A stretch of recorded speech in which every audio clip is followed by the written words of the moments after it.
Hi there, everyone. I'm Nathan Wildman, and welcome to the introductory lecture for Philosophy of Language. My plan in this little recording is to tell you a little bit about the admin and practicalities of the course, to then give you a very brief introduction to what philosophy of language is in a very broad sense, to talk you through the list of things that we'll go through in each of the lectures, and then finish by presenting a kind of idealistic but unfortunately problematic picture of language and specifically about meaning. This will set us up to then jump straight into some material in our first proper lecture. So that's the plan. Let's go through these one by one. First, to talk about the practicalities of the course, here are the course learning goals. You'll note that they're quite vague. This was in part because they were settled before we really knew what kind of content we wanted for the course. So things are very, very broad here. Again, I'm not going to read them to you. You can figure those out on your own. The long and the short of it is, we're going to talk about some contemporary philosophy of language. And the way we're going to do that, the actual practicalities, we've got a syllabus. It's uploaded to Canvas. It talks about all of the details of the course. It also has links to all of the relevant literature. Please read the syllabus. Please go through it. It's going to be our kind of Bible for what we're doing here. An ironic reference, I think. But again, that's really the place to start. So with regards to the reading for each week, usually there's one article or a selection from a monograph, or maybe even just part of an article per lecture. Though not always, sometimes there's a little bit more, sometimes a little bit less. A lot of these readings are canonical texts in philosophy of language. Really wanted to try and have you read sort of first texts or foundational texts rather than secondary literature. What I'll ask you to do is to please read the assigned material before the relevant lecture. So there's some reading that we need to do for lecture 1. I'd really like you to read those things before that lecture. Then we can kind of talk about it, we can go through it, and we can understand it together. So, how are the lectures going to go? Well, they're in person, and there'll be backup recordings. You know the drill now, you know how this works. Lectures will typically be on Fridays, 12:45 to 2:30. Though, again, always check your calendar to see what the room is, because I think it moves around quite a bit, and if the times have changed or anything like that. With regards to these lectures, attendance is strongly recommended, though not mandatory, right? I'm not going to keep track of your attendance or anything like that. But it's really useful if you come and if you're there in person, because what I'm hoping the lectures will be is part lecture, right, and part discussion. So sometimes called a kind of running discussion, where, again, we can make clear what sort of mainline important information is, but we also have plenty of room to talk about side points or to clarify or, to kind of develop or work through objections, responses, things like this. That's a lot harder to do if it's just me babbling to myself. So, it's helpful if you guys come, if you're engaged, if you're prepared, if you put some thought into this stuff. So that's really the kind of how the lectures are going to go. In terms of assessment for determining your grade, there's going to be, we'll call them 3 forms of assessment. There's 2 written assignments and 1 final exam. When it comes to actually determining your grade, it's just like the logic class in that your overall grade is some score out of 100. Right? I don't care where those points that you have come from. You'll note here that there's 20 possible points on the 2 written assignments, and there's 80 points for the final exam. To pass, you need 55 or more points. I don't care where the points specifically come from. All that matters is that you get 55 or more to pass. There's no minimum score for any modes of assessment here. But let's talk about the modes of assessment. So we have these, there we are. We have the 2 written assignments. Specifically, these are critical analyses of about 700 to 1,000 words. And when I say critical analysis, what I'm expecting you to do is to take an argument, could be an objection, could be a central argument from one of the papers, whatever you like, from some of the readings or one of the readings that we've done. And then I want you to critically evaluate this argument. That is, say what works, what doesn't work, try and raise some objections to maybe its premises or its structure, or trying to show that the argument's invalid. Really, we just want you to critically engage with this argument. So, what we don't want to do is have 700 words and here's the argument, and then just a sentence of objection.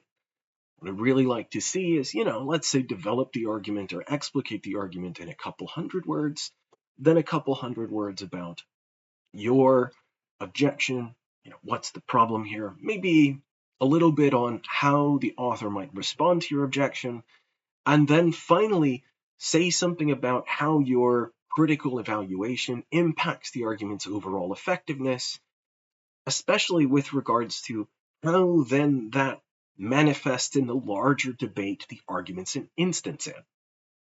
We'll talk a little bit more about these as we go along. Note that both critical analyses are due on the 5th of December. You'll find information about this in Canvas assignments. There'll be a reset for these. The reset information is in the syllabus. I don't know the date yet because I need to see when our exam reset will be, but it will be the same. They'll be due the same day as our reset final exam. I'll also share some suggested topics via Canvas. I want to stress that these are suggested topics. Don't feel like you have to do one of these. It's just me kind of offering you some ideas about ones that might be feasible. So there's the assignments. Let's talk about the final exam. The final exam will be in early December. The format, there'll be 11 open questions on material covered throughout the course lectures. I will ask you to pick any 8 of these 11 and then answer them, right? Answer all of them. Notably, each question is going to be worth 10 points.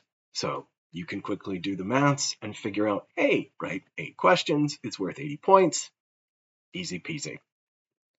I'll post a review sheet with some sample questions on Canvas as we get nearer to the date. But again, the exact date is something I don't know yet. As soon as I know that, I will let you know. We can talk more about this again as the course rolls along. So there's our forms of assessment. I hope that's clear.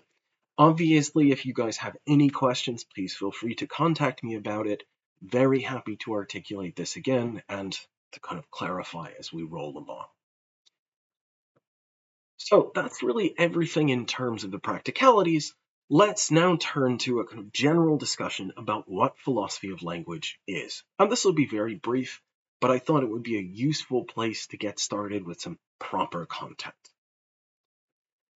So, philosophy of language is, as the name suggests, us thinking philosophically about language, this sort of weird thing that I'm doing right now, which is conveying something to you that you understand and that can then lead to us behaving and acting different ways out in the world. Specifically, what we really are interested in, and when I say we, I mean people who do philosophy of language, there's 2 really broad questions, and this doesn't cover every bit of philosophy of language, but pretty close. And the 2 big questions are, what is language, right? What kind of thing is a language? What are the parts of language? How does it fit together? And you'll note that this very quickly becomes something like linguistics. And a lot of contemporary linguistics was directly spawned by some early innovations and moves in philosophy of language. The second big question is, how does language work? And we can understand this as a question again about grammar, and we're right off into linguistics again, or we can be more interested in something like almost the metaphysics or the epistemology of language. And these are the kinds of questions that most philosophy of language ends up targeting. So we have things like this. What is it for a language or parts of a language to have meaning? Right? If I tell you the word Socrates, it seems to somehow connect with the ancient Greek philosopher. So there's something like a meaning to the name Socrates, and that meaning gets us to somehow, some way, the referent, the object that is picked out by the term. How does that process work? Right? And if I said Socrates is Greek, how does that sentence express, if it expresses anything, the idea that that dude has the property of being from Greece. Again, some weird stuff here. So this is one big question we're going to talk about quite a bit in this class, but it's also a topic that philosophers of language talk about in general.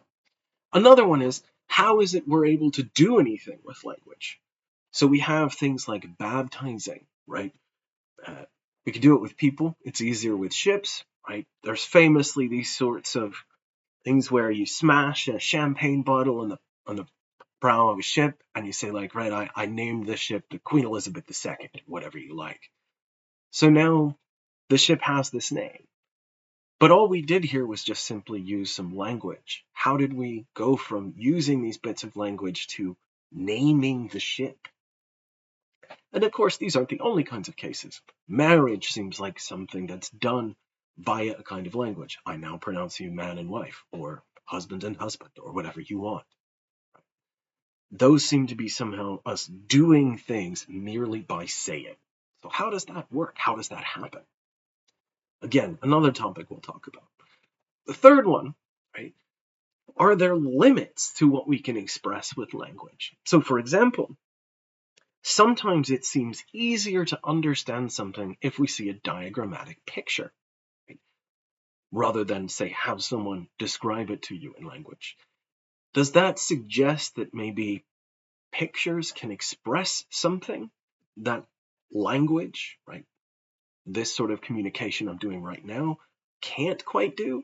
Are there limits to expressibility? And do those limits somehow tell us something about, say, the limits of thought? What is the relationship here between spoken or written language and what we can say?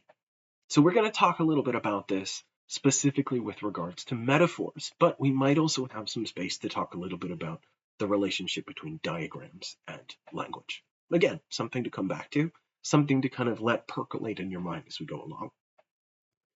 And finally, a question that kind of comes through is how to understand or make sense of various untrue claims. And what I mean by this is, right, there's obviously cases of lying. There's also cases of just simply misspeaking or making a mistake or an error. Right? And we can see how maybe those two might come apart. But there's also stuff like fiction. Right? It's not really true that Sherlock Holmes is a detective. But if I tell you that Holmes is a plumber, I've definitely said something wrong. So how is it that we can make sense of things like Holmes as a detective being kind of true, but not quite, versus Holmes as a plumber being totally wrong? So these are kind of fun things to come back to, right? How to make sense of untruth. Another very fun one here, it seems like there might be sentences that are grammatically acceptable, that is perfectly fine with regards to the rules of language construction, at least in English, but which don't necessarily say anything. The famous example, which you might have heard, is green triangles sleep furiously. This is an easy example. We'll come back to this later. But again, something we can kind of play around with. These are issues that we'll think about that philosophers of language also tackle. But the deep, dark underpinning thing, and you can see it, in fact, in those two big questions I've got at the top of the slide there, the deep issue is what is the relationship between language, written, spoken, whatever, and the world? If I say something like the mug, right, how does that, in this case, string of sounds and this thing connect? That's something we've got to think about, and that's what a lot of these other questions are gesturing towards. So, philosophy of language is the little subsection of philosophy that tries to address a bunch of these. It's interesting to note that in the 50s, 60s, and 70s, a number of philosophers thought that many of them did think pretty much every philosophical problem could be understood and possibly even solved via a very careful analysis and articulation of language. Now, this broad linguistic turn probably was a bit of an exaggeration. at least in the sense that it's pretty obvious a bunch of philosophy doesn't really look like it can be resolved through this careful linguistic analysis. But even said, many problems do seem to at least be better articulated or better understood, if not necessarily solved or dissolved, by being very careful about the language that we're using. More importantly, philosophy of language occupies a central position in contemporary philosophy. In fact, many of the most influential philosophers of the 20th and even now the 21st century primarily work in or on philosophy of language, which makes sense. So much of philosophy is about this connection between the ways that we, if you like, represent the world and the world itself. If it even makes sense to talk about these kinds of things. So it makes sense that language and philosophy of language is going to be a big topic here. So that's the kind of big background lurking behind what we're going to be doing specifically. But what I'd like to do next is to tell you a little bit about the particular topics that we're going to be working through. And it's notable, well, stick around for this, there's an important bit at the end of the topic list. But let's first just go through the three big sections we're going to have. So our first big section, which is only going to be the first 2 lectures, has to do with reference and in particular singular terms, proper names, in fact. Now, if you remember from the logic class, proper names are these bits of language that somehow pick out individual objects. So we have Socrates, the name Socrates, that picks out that Greek fellow. There's the name Frege, which picks out the funny-looking German gentleman. Well, he was Prussian gentleman here. Right? And what we're going to be interested in these first 2 lectures is how do names work? Right? If what they do is pick out individual objects, well, how do they pick them out? What does it mean to say they pick them out? What's the mechanism here? And we're going to start with a first lecture by thinking about a view that was pretty popular during the 1800s and early 1900s, very early 1900s, we'll call Millianism after John Stuart Mill. And this kind of gave way to a view that we're going to call descriptivism. So we're going to look at those 2 in our first lecture. And then in the second lecture, we're going to move to Saul Kripke's, that's this gentleman right here, Kripke's causal theory. So he raises a bunch of objections for descriptivism, which was the paradigm that was really kind of dominant, offered instead a causal theory of language. And we're going to play around with these for reasons that will become clear at the very end of this lecture. But just to kind of spoil it a little bit, thinking about proper names is going to hopefully be an easy way for us to start to make sense of a broad notion of meaning. And again, not to spoil too much, it's going to turn out even the easy case is really quite difficult. Maybe that suggests some very worrisome things about the nature of meaning. More on that as we go along. Okay, so there's our first big topic. Those will be lectures 2 and 3. Or sorry, 1 and 2. 1 and 2. Next, we're going to turn to another big part of language. That is, we're going to talk about what we'll call pragmatics. And here we're going to have 3 lectures. Our first lecture, we're going to look at Austin's speech act theory. So this directly relates back to the question I mentioned earlier of like, how is it we're able to do stuff with language? So Austin's speech act theory gives us a way to understand what's going on when we say things like, I pronounce you man and wife, and that very pronouncement is the thing that brings the marriage into existence. So the speech isn't just a bit of language, but it's also an act, an action out in the world that does something. After we articulate speech act theory, we'll pivot to Paul Grice's, and this is him right here, his program. The Grice's program was an attempt to make sense of language as a kind of level of social engagement, as an activity that we're doing out in the world. And he uses a broad theory of language as a social activity to make sense of a lot of aspects of language that more formal approaches just don't really seem to be able to capture. But of course, while Grice's program is very good and interesting and does capture a lot, it leaves a bunch of things left.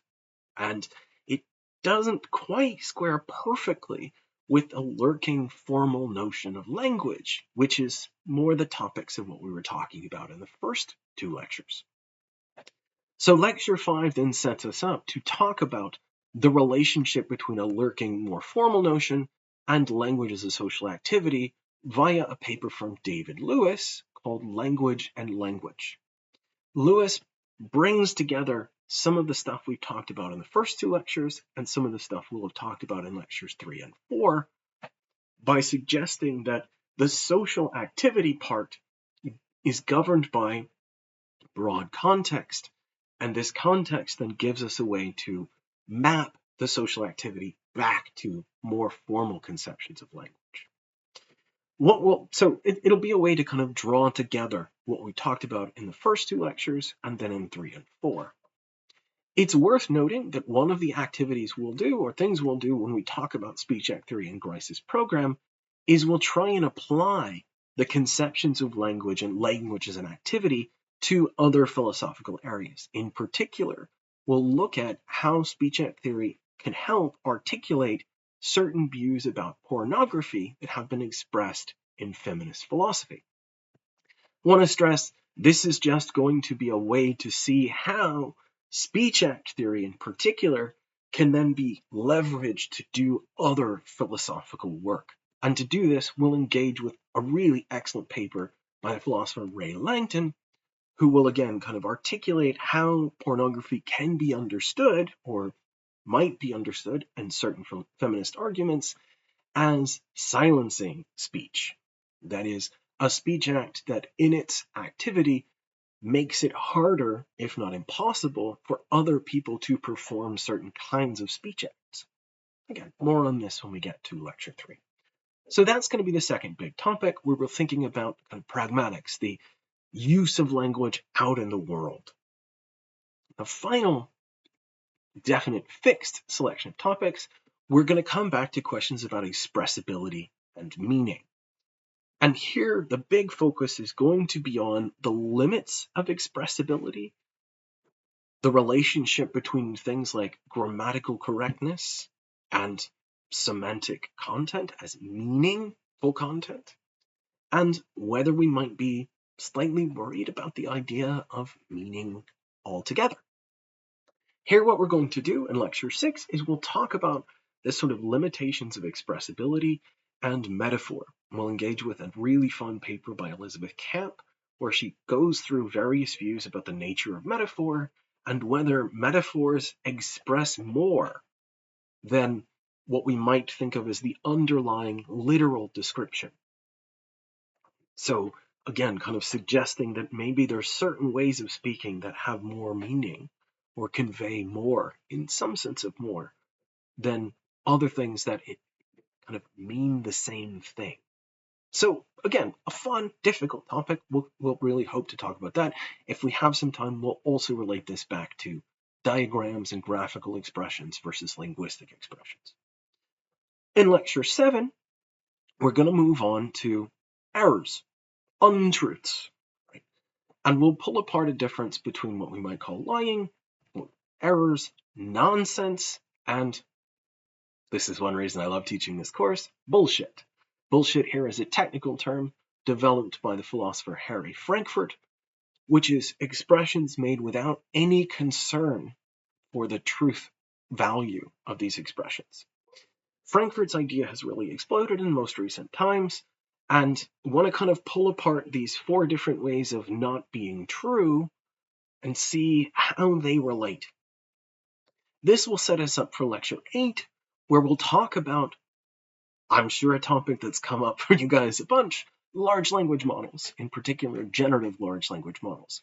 We'll talk a little bit about how these tools work, the actual methodology or mechanisms behind them, in order to then pivot to questions about linguistic correctness, grammatical correctness, versus something like understanding, and how this relates to then meaningfulness of the expressions generated by large language models. So it will be a kind of application of the stuff that we're talking about in Lecture 7. Finally, in Lecture 9, we'll talk about one of my very favorite topics ever. This is a rule-following worry initially expressed by Ludwig Wittgenstein, the slightly terrifying-looking man here in our bottom right-hand corner. Wittgenstein was a philosophical force whose work really dominated the 20th century. He had an earlier impact where he really kind of articulated, I mentioned earlier, this formalist conception of language. And then a later period where he articulated the social view of language. So almost everything that we're going to talk about was in some way traceable back to the work of this. We'll call him a lunatic. It's fine. But more on that when we get to him.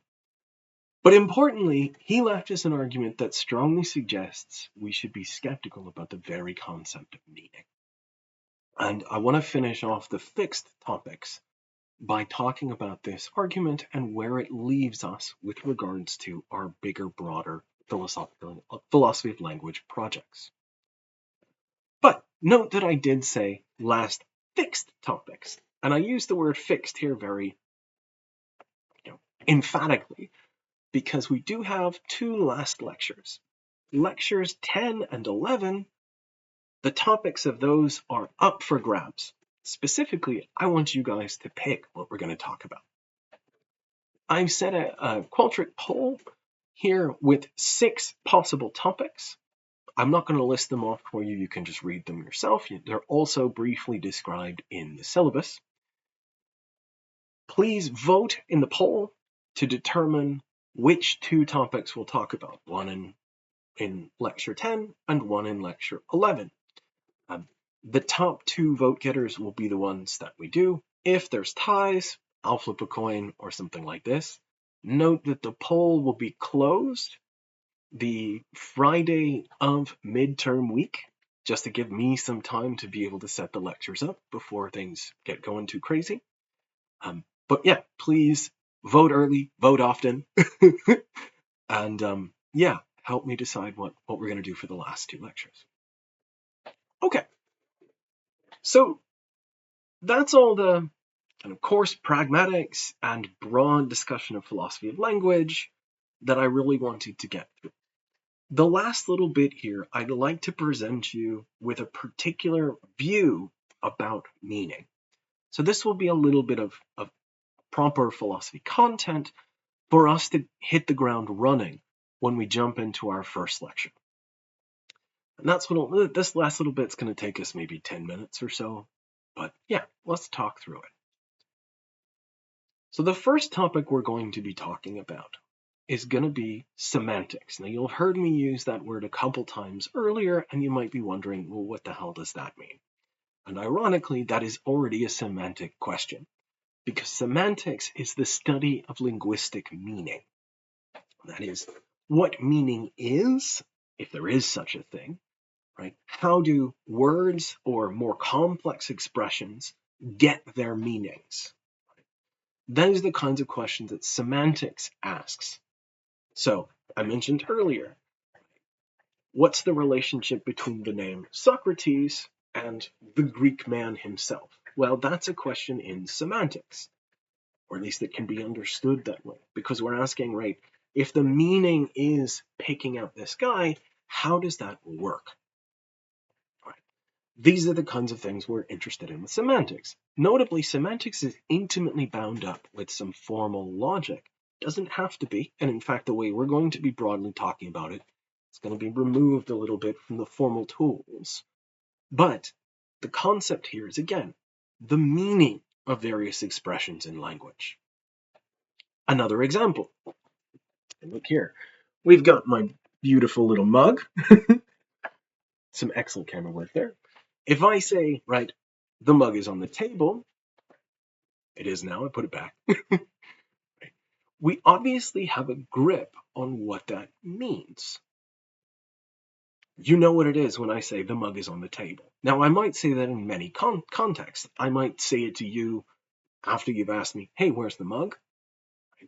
I might say it to you if you say, where's my coffee? I might say it to you if we're thieves and, we're trying to get every single valuable thing in this house.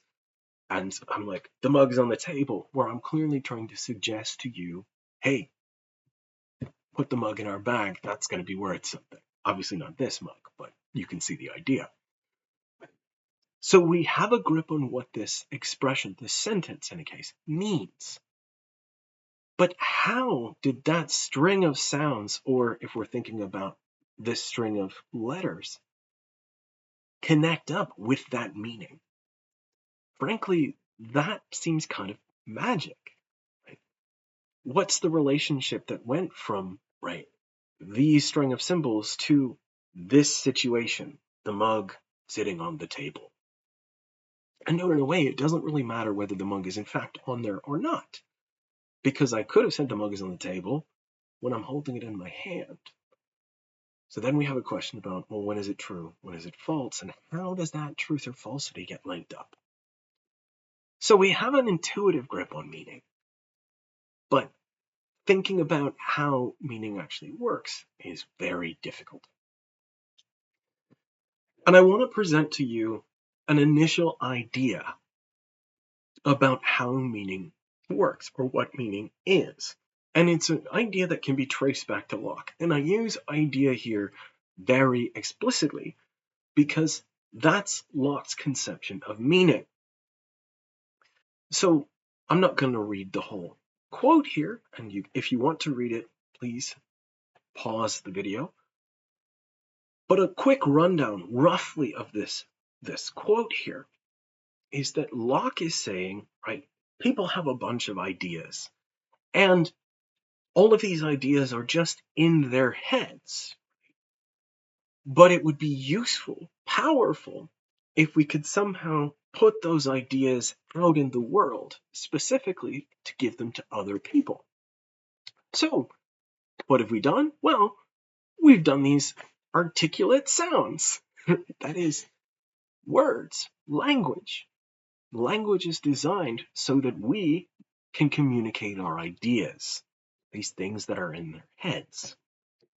So this we can call an idealistic view of language, or an idealistic semantics. Words represent ideas. Ideas are what is communicated. And ideas are things that by their very nature are only accessible to one person. My idea is just accessible to me, but I can communicate that idea to you somehow using language, and that is language's purpose. So to kind of draw it out a bit, we can think about this. Here's 8 points that seem to be articulated in the passage very broadly. The nature of language is defined by its function. The function of language is to communicate, to allow people to engage with each other, to move around in the world, to help each other, to command each other around. You see the idea.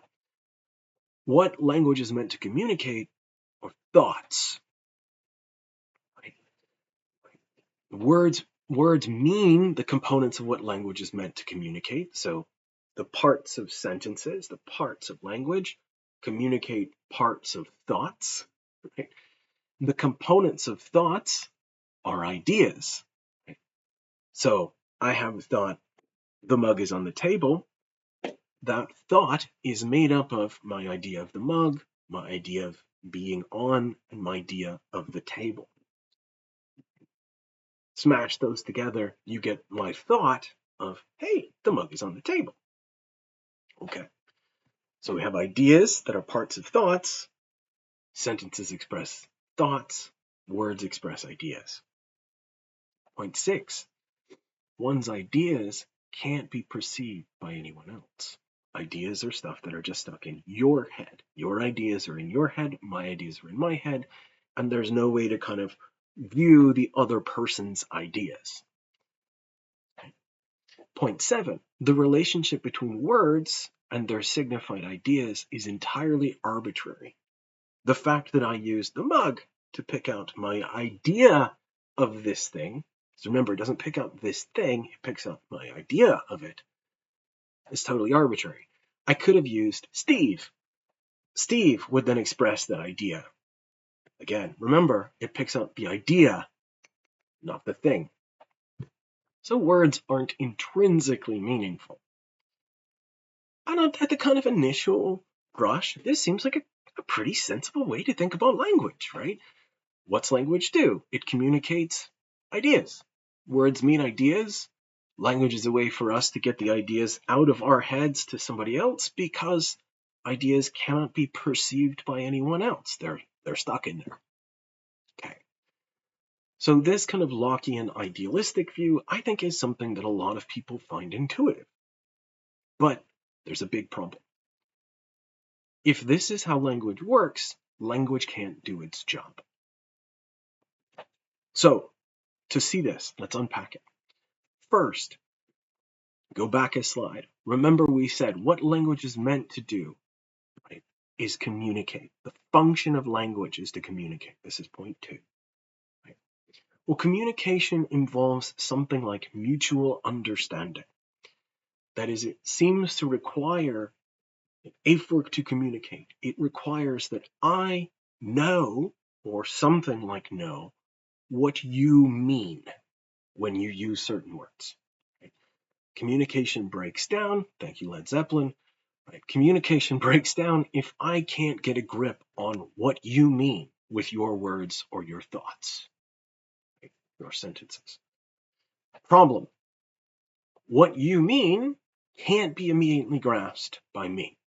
Vice versa, right?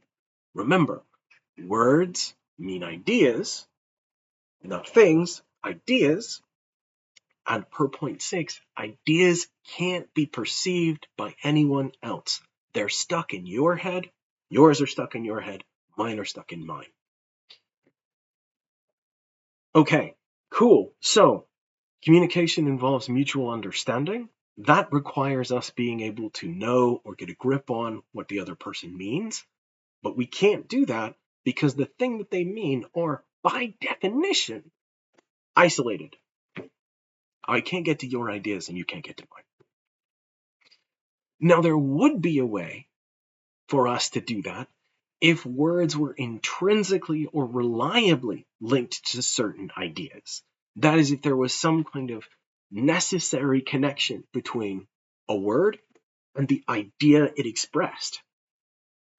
Because then, right, just simply by using the word, the same word, we would automatically be picking out the same idea. We would mean the same thing. But there is no intrinsic connection. There's no necessary link between a particular word and a particular idea.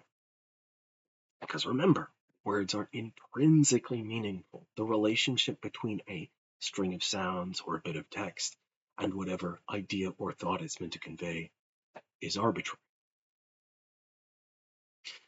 So there's no justification for linking any word to any particular idea. I can't get to what you mean because there's no necessary connection between any usable word and the particular idea that you mean by it, and the same thing the other way. You can't get to what I mean. But of course, if communication involves mutual understanding, which requires knowing or grasping what the other person means, this entails there's no communication.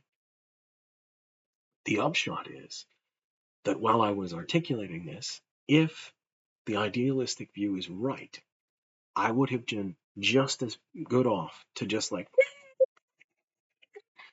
that would have been just as effective because there is no communication.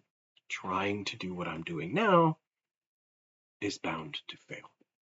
I might as well have been whistling or just making random noise. So it's an interesting place to start, and I want to highlight this because the idealistic view is, at least prima facie, on the face of it, really attractive. It seems like a good view. But when we think about what it actually entails, we realize that accepting it means that there is no communication. And that's just an unacceptable conclusion. That is a reductio, right? We have shown that this view cannot be correct because it leads to an absurdity. So, okay, the idealistic view doesn't really seem to work. Let's keep going from there, though. Well, if we kind of build on this, we can say something like meaning is what you know when you understand a word, and maybe like understanding then doesn't involve knowing the ideas a particular person has. That is, the problem wasn't really with the whole rest of the setup. To go back a few slides, it wasn't really a problem with thinking about what language is meant to communicate or anything like that.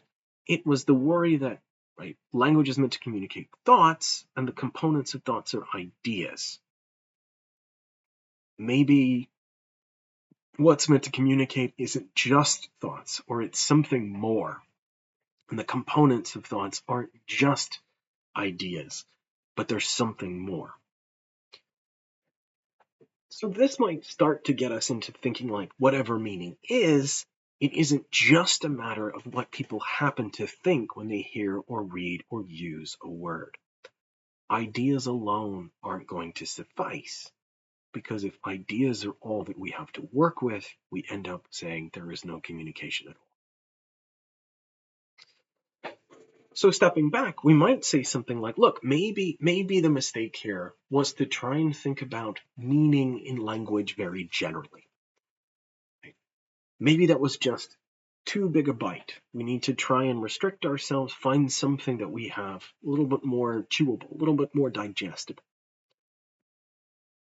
So what we're going to try and do with that idea in mind is we're going to focus our inspection or focus here a little bit and look at, instead of language as a whole, look at particular part of language. And the motivation for doing that is, right, look, let's start with some bit of language that's going to be easy. Let's see how meaning works for that bit of language. If it's easy, right, if it's something that's just everybody kind of gets, and we can figure out how the meaning works for that bit of language, then we'll have a sort of blueprint that we can use for the harder parts. And then eventually we can work our way up to thinking about the meaning of language in its very broad sense. So it's sort of, look, hey, maybe we can't build a house, but at least we can start by, building this little bit of the house. Start small, right? And the little area that we're going to start with, our easy case, is going to be proper names. So in particular, we're going to think about meaning as it relates to terms like Socrates or Tilburg. Right? If you remember, these were notions that we talked about in our logic class. Proper names are these parts of language that purport to pick out specific, particular individuals. They look easy because there doesn't really seem to be a whole lot to them. Looks like you've got the proper name and you've got the thing referenced, and meaning is then just going to be the connection there, right? So cool, there's not going to be this weird issue, right? At least that's the hope. And if we can tell a good story about how this case works, maybe we can then go on to say something about the bigger cases. So that's the background for what we're going to do in our first lecture. We're going to talk about two theories of how singular terms, proper names particularly, relate to their meaning, relate to their referent. We're going to look at what we'll call Millianism and descriptivism. In order to prepare for this lecture, I'd like to ask you to please read two bits. So there's a little bit of a paper by Gottlieb Frege called On Sense and Reference. I'd like you to read the first 7 pages of that. And then there's a Stanford Encyclopedia article from Peter Ludlow on descriptions, and I'd like you to look at the first 3 sections from that. Both of these are linked in the syllabus. So again, check the syllabus. That PDF is going to give you all the URLs and everything like that. Please look at these before our first meeting. And yeah, I look forward to talking about this stuff with you guys. I hope this was interesting. And I'll see you in, I guess, almost 2 weeks on Friday. Bye.